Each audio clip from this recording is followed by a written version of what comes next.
welcome to Library Tusndoku. I lived in Japan for many years, and one interesting thing I found was that there are Japanese words which explain a situation which would have to take 3 or 4 sentences in English. And Tusndoku is one of those words. If you spell it in the alphabet, T-S-U-N, tsun, D-O-K-U, doku, Tusndoku. And what Tusndoku means is sometimes you see a book that you want to read, so you get it and you bring it home, but somehow you don't have the time to read it. So you set it down, and then you find another book that you want to read, but you don't have time to read that either. So before you know it, you have this whole pile of books that you want to read. And in Japanese, that situation is called Tusndoku. So today I'm going to read you some excerpts from my personal pile of Tusndoku books. The first one I'm going to read is this one by Frank McCourt. Probably most of you know he wrote the bestseller Angela's Ashes, but he didn't write it until he was 66 years old, which I didn't know. So I wondered, what was he doing before he wrote that bestseller? And it turned out he was teaching English in the New York City public school system, like in Staten Island and other places around, mostly vocational high schools. So this book is the story of his struggle to become a teacher and how it really paved the way for him to become a writer at 66. Okay, so we'll start with this one.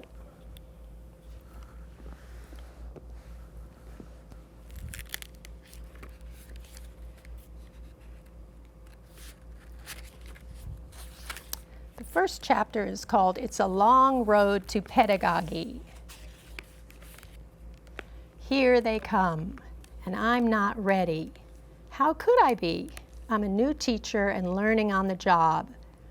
On the first day of my teaching career, I was almost fired for eating the sandwich of a high school boy. On the second day, I was almost fired for mentioning the possibility of friendship with a sheep. Otherwise, there was nothing remarkable about my 30 years in the high school classrooms of New York City. I often doubted if I should be there at all. At the end, I wondered how I lasted that long. It is March 1958. I sit at my desk in an empty classroom in McKee Vocational and Technical High School in the borough of Staten Island, New York City.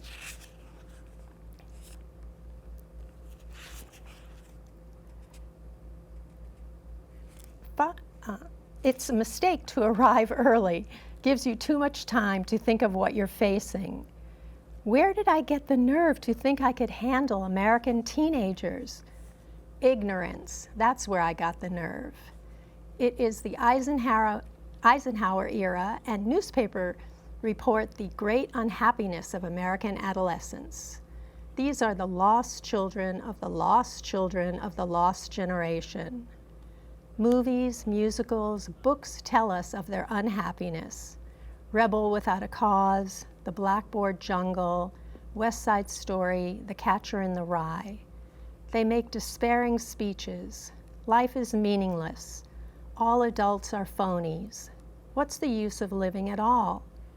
They have nothing to look forward to, not even a war of their own, where they can kill natives in distant places and march up ticker-tape Broadway with medals and limps for the girls to admire. No use complaining to their fathers who just fought a war, or their mothers who waited while the fathers fought. Fathers say, shut up. There's so much teen unhappiness, they form gangs and fight other gangs. Not rumbles like the ones you see in movies with star-crossed romances and dramatic music in the background, but mean fights where they grunt and curse one another, where Italians, blacks, Irish, Puerto Ricans attack with knives, chains, baseball bats in Central Park and Prospect Park. Vocational schools were seen by many as dumping grounds for students ill-equipped for academic high schools. That was snobbery. It didn't matter to the public that thousands of young people wanted to be auto mechanics, beauticians, machinists, electricians, plumbers, carpenters. They didn't want to be bothered with the Reformation, the War of 1812, Walt Whitman, art appreciation, the sex life of the fruit fly. Here they are. The door slams against the shelf that runs along the base of the blackboard, stirs a cloud of chalk dust. Entering a room is a big deal.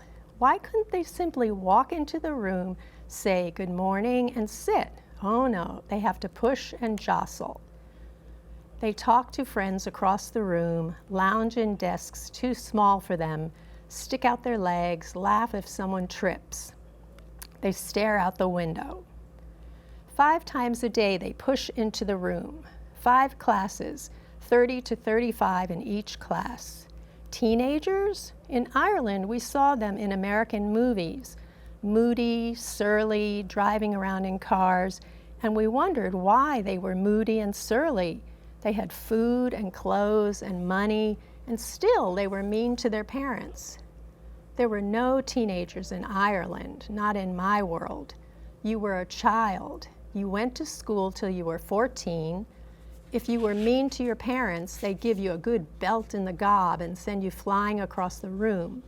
You grew up, got a laboring job, got married, drank your pint on a Friday night, jumped on the wife that same night and kept her pregnant forever. In a few years, you emigrated to England to work on the building sites or to enlist in His Majesty's forces and fight for the empire. Mea culpa. Instead of teaching, I told stories. Anything to keep them quiet and in their seats. They thought I was teaching. I thought I was teaching. I was learning. And you called yourself a teacher? I didn't call myself anything. I was more than a teacher, and less. In the high school classroom, you are a drill sergeant, a rabbi, a shoulder to cry on, a disciplinarian, a singer, a low-level scholar, a clerk, a referee, a clown, a counselor, a dress code enforcer, a conductor, an apologist, a philosopher, a collaborator, a tap dancer, a politician, a therapist, a fool, a traffic cop, a priest, a mother, father, brother, sister, uncle, aunt, a bookkeeper, a critic, a psychologist, the last straw. In the teacher's cafeteria, veterans warned me, "Son, tell him nothing about yourself. They're kids, goddammit. You're the teacher. You have a right to privacy. You know the game, don't you? The little buggers are diabolical.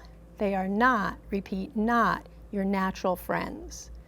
They can smell it when you're going to teach a real lesson on grammar or something, and they'll head you off at the pass, baby. Watch them. Those kids have been at this for years, 11 or 12, and they have teachers all figure it out. They'll know if you're even thinking about grammar or spelling, and they'll raise their little hands and put on that interested expression and ask you what games you played as a kid or who do you like for the goddamn World Series. Oh yeah, and you'll fall for it. Next thing is you're spilling your guts and they go home not knowing one end of a sentence from the other, but telling the moms and dads about your life. The advice was wasted. I learned through trial and error and paid a price for it. I had to find my own way of being a man and a teacher, and that is what I struggled with for 30 years in and out of the classrooms of New York. My students didn't know there was a man up there escaping a cocoon of Irish history and Catholicism, leaving bits of that cocoon everywhere. My life saved my life. On my second day at McKee, a boy asks a question that sends me into the past and colors the way I teach for the next 30 years. I am nudged into the past, the materials of my life. Joey Santos calls out, "Yo, teach." "Call me Mr. McCourt." "Yeah, okay, so you Scotch or something?" Joey is the mouth. There's one in every class, along with the complainer, the clown, the goody-goody, the beauty queen, the volunteer for everything, the jock, the intellectual, the mama's boy, the mystic, the sissy, the lover, the critic, the jerk, the religious fanatic who sees sin everywhere, The brooding one who sits in the back staring at the desk. The happy one, the saint who finds good in all creatures. It's the job of the mouth to ask questions, anything to keep the teacher from the boring lesson. No, I'm not Scotch, I'm Irish. Joey looks sincere. Oh yeah? What's Irish? Irish is whatever comes out of Ireland. Like St. Patrick, right? Well, no, not exactly. This leads to the telling of the story of St. Patrick, which keeps us away from the boring English lesson, which leads to other questions. Hey, mister, everyone talk English over there in Ireland? What kind of sports did you play? You all Catholics in Ireland?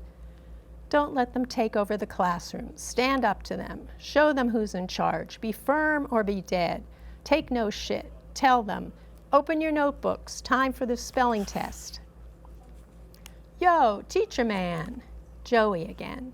Mouth to the rescue. Joey, I told you my name is Mr. McCourt. Mr. McCourt. Mr. McCourt. Yeah. So, mister, did you go out with girls in Ireland? No, damn it, sheep. We went out with sheep. What do you think we went out with? The class explodes. They laugh, clutch their chests, nudge, elbow one another, pretend to fall out of their desks. This teacher, crazy man, talks funny, goes out with sheep. Lock up your sheep.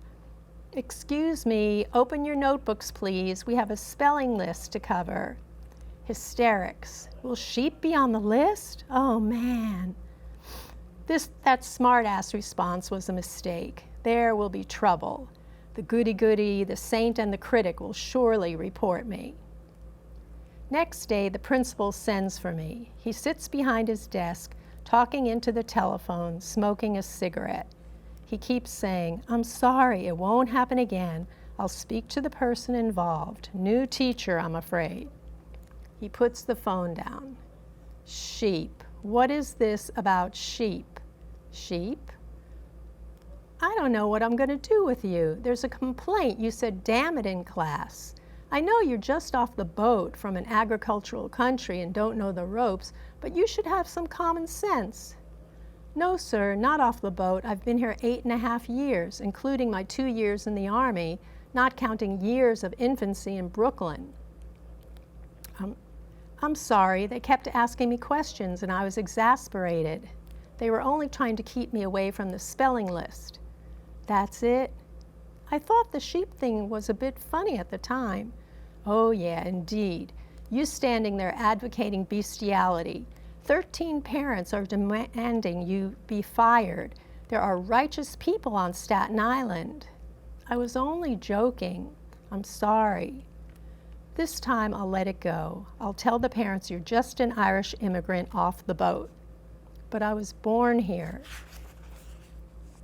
It was clear I was not cut out to be the purposeful kind of teacher who brushed aside all questions, requests, complaints to get on with the well-planned lesson. I was already dreaming of a school where teachers were guides and mentors, not taskmasters. I didn't have any particular philosophy of education, except that I was uncomfortable with the bureaucrats, the higher-ups, who had escaped classrooms only to turn and bother the occupants of those classrooms, teachers and students. If a principal had ever said, "The class is yours, teacher, do with it what you like," I would have said to my students, "Push the chairs aside, sit on the floor, go to sleep." What? I said, go to sleep. Why? Figure it out for yourself while you're lying there on the floor. They'd lie on the floor and some would drift off. There would be giggling as boy wriggled closer to girl. Sleepers would snore sweetly. I'd stretch out with them on the floor and ask if anyone knew a lullaby. I know a girl would start and others would join. A boy might say, "Man, what if the principal walked in?" Yeah. The lullaby continues, a murmur around the room. "Mr. McCourt, when are we getting up?" He's told, "Shh, man," and he shushes. The bell rings and they're slow off the floor. They leave the room, relaxed and puzzled. Please don't ask me why I'd have such a session. It must be the spirit that moves. That's the first chapter of Teacher Man, and I got this at the Putterham Library. Let's see, the next thing I'll read you from my stack of unread books is from Jerry Seinfeld. The name of the book is This Anything? Actually, this is a copy. I had to return the book, so I just have a copy. So, and this is a collection of Jerry Seinfeld's stand-up comedy routines, and they're in decades, the 70s, 80s, 90s, 2000s, and 2010s. So, like, of course, Jerry Seinfeld, has really great intonation and timing, so I can't possibly do it justice, but I really think the words alone themselves are so funny that you'll enjoy it anyway. So I picked a few that I think are really funny. Okay, let's see. The first one is called Baby Visit. My friend just had a baby. Lot of pressure to see this baby. You have got to see the baby. When are you coming over to see the baby? See the baby, see the baby. Nobody ever wants you to come over and see their grandfather. You gotta see him, he's so cute. 168 pounds, 4 ounces. I love when they're this age. He's 1,000 months. He went to the bathroom by himself today. Just once I would like to meet a couple that goes, we're not that happy with the baby. I think we really made a big mistake. We should have gotten an aquarium. Okay, let's see. The next one is called Chopsticks. I'll tell you what I like about Chinese people. They're really hanging in there with the chopsticks. Obviously, they've seen the fork, but they're, yes, very nice, but we're staying with the sticks. Okay, another one. This one's called Pet Monkey. My next door neighbor just got a pet monkey. Now there's a lot of different animals you can get if you want a pet. But I would say once you find yourself at the monkey level, just have a kid. You're so close. It's one more little step. When you need a pet that can roller skate and smoke cigars, maybe it's time to think about a family. It's not a good pet anyway. He's got a leash for it. He's going to walk it. You can't walk a monkey. Any place a monkey has to be, they just, yeah, and he's there. So the guy tries to walk him, and it's like, yeah, he's on the wall. Yeah, he's on your head.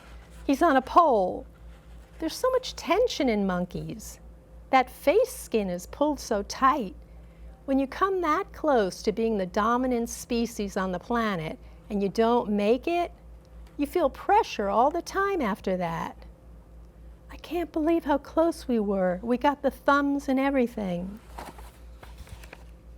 Okay, another one. This is called Sneezing Driving. The thing that unnerves me most when I'm driving is when I've got to sneeze. Because you're going to have to close your eyes for that split second. And I'm afraid when I open them, things may be different. Like instead of looking at all taillights, it's all headlights. But there's nothing you can do. You've just got to take that one last look and go, don't anybody move. Ah! Okay, let's try another one. Oh, post office wanted posters. Why are there wanted posters at the post office? You're there, you've got your package, you're trying to mail something. This guy's wanted in 12 states. All right, now what? I check the guy standing in line behind me. If it's not him, that's pretty much all I can do. What, are we supposed to rip one off the wall, go up to the counter? Yeah, give me a book of stamps and a search warrant. I'm going after this guy. I've had it up to here with his activities. Why don't they hold on to this guy when they're taking his picture? The guy is there with you. Come out from behind the camera and grab him. Okay, and this last one is Neil Armstrong's toothbrush. I was at the Air and Space Museum at the Smithsonian Institution. They have all kinds of exhibits about the astronauts. They show you the food they ate and everything. They even had Neil Armstrong's toothbrush on display in a glass case. Underneath it said, "On loan from Neil Armstrong." And I'm thinking, Neil, give them the brush. I mean, they flew him to the moon, no charge. Get another brush. So they asked him for his toothbrush, and he says, "I could lend it to you." Is he coming in at night and using it? Bathrobe, slippers, Colgate in his hand. I'm going to need the brush if everyone's done looking at it. Okay, so there, I got this one at Putterham Library also. Is this anything? And the last thing I'm going to read is this book called Kitchen Table Wisdom. It was written by a doctor who, she's a physician and also a medical educator, and she's a therapist, mostly for people with cancer. And this is a book of true life stories, like very short vignettes about her different interactions with her patients. Let's see. Some time ago, a young man was referred to me by an imagery training program for people with cancer. Despite a diagnosis of malignant melanoma, he had been so poorly motivated that only a month after completing the intensive training, he could not remember to do his daily imagery meditation. The referral had been clear. Perhaps I could turn around his self-destructive tendencies and encourage him to fight for his life. Jim was an air traffic controller at a major airport. He was a reserved and quiet man who might have been thought shy until you noticed the steadiness in his eyes. He told me with embarrassment that he was the only one in the imagery class who couldn't stick to the program. He didn't understand why. We talked for a while about his plans for his life and his reaction to his diagnosis. He certainly cared a great deal about getting well. He enjoyed his work, loved his family, looked forward to raising his little boy. Not much self-destruction there, so I asked him to tell me about his imagery. By way of an answer, he unfolded a drawing of a shark. The shark's mouth was huge and open and filled with sharp, pointed teeth. For 15 minutes, 3 times a day, he was to imagine thousands of tiny sharks hunting through his body, savagely attacking and destroying any cancer cells they found. It was a fairly traditional pattern of immune system imagery, recommended by many self-help books and used by countless people. I asked him what seemed to prevent him from doing the meditation. With a sigh, he said he had found it boring. The training had gone badly for him from the start. On the first day, the class had been asked to find an image for the immune system. In the subsequent discussion, he had discovered that he had not gotten the right sort of image. The whole class and the psychologist leader had worked with him until he came up with his shark. I looked at the drawing on his lap. The contrast between it and this reserved man was striking. Curious, I asked what his first image had been. Looking away, he mumbled, "Not vicious enough." It had been a catfish. I was intrigued. I knew nothing about catfish, had never even seen one, and no one had ever talked about them in this healing role before. With growing enthusiasm, he described what catfish do in an aquarium. Unlike other more aggressive and competitive fish, they are bottom feeders, sifting the sand through their gills, evaluating constantly, sorting waste from what is not waste, eating what no longer supports the life of the aquarium. They never sleep. They are able to make many rapid and accurate decisions. As an air traffic controller, he admired their ability to do this. I asked him to describe catfish for me in a few words.